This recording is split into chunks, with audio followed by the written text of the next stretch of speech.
And now to some better times to look ahead on the month that begins tomorrow. President William Ruto says the country is now on the right economic trajectory and that Kenyans should start realizing the benefits of the government's interventions in taming the cost of living from December.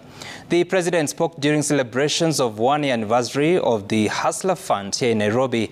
Ruto announced an increase in the Hustler Fund loan limit for Kenyans who've consistently borrowed from the kitty since its inception last year.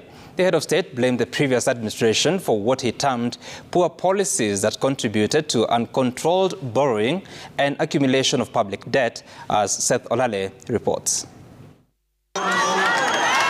President William Ruto used the Hustler Fund first-year anniversary ceremony to take stock of his administration's input on the economy. Niko na mambo kama matano hivi nitasema hapa. Sio yale matatu, leo ni matano. The head of state announcing that the economy is now steady. Mimi nataka niwatangazie Wakenya ya kwamba sasa tumedhibiti uchumi wa taifa letu la Kenya. The president announcing that the country is now on the right economic trajectory and that Kenyans will start realizing the full benefits of the government's intervention to curb the high cost of living from December. Kenya is now on a sound economic footing and trajectory, and we are well on the way. The head of state blaming the past regime for implementing costly economic policies whose result led to overborrowing and huge debt. Uchumi wetu ulikuwa katika hali mbaya sana.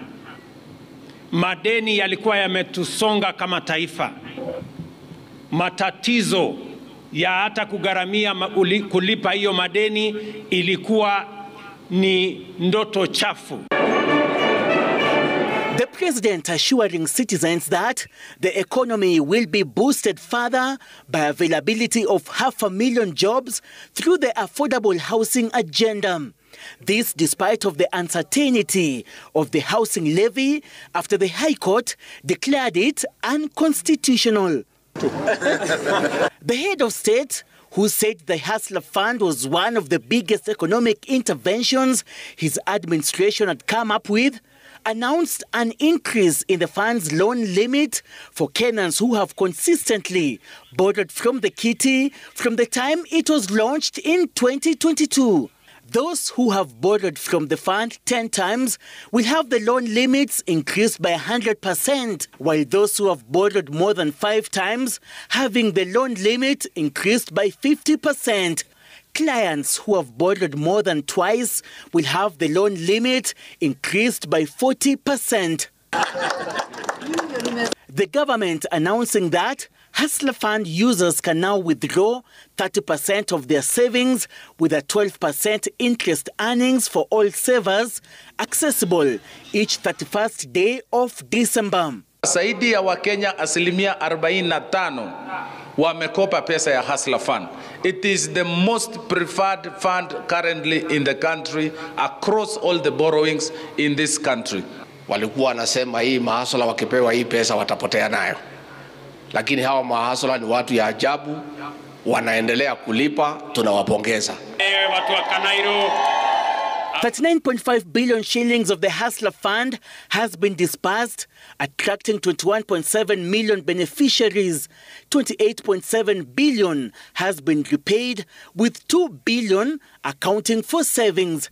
The fund has 7.5 million repeat customers. Jumaisha sahi ni ngumu.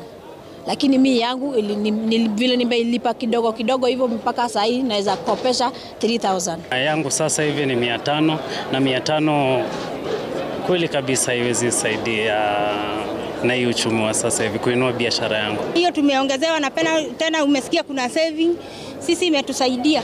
Hii maneno ya Hustler Fund, pesa ambayo inatengwa hii ingekuja kupunguza gharama ya maisha. Uta expect aje nichukue deni na hali niko njaa? Even as the government celebrates major economic strides it has achieved through the Hustler Fund, the beneficiary of this particular fund want also the government to cushion them against the high cost of living by eliminating some of the factors contributing to the high cost of living. Seth Olale, Citizen TV, Nairobi County.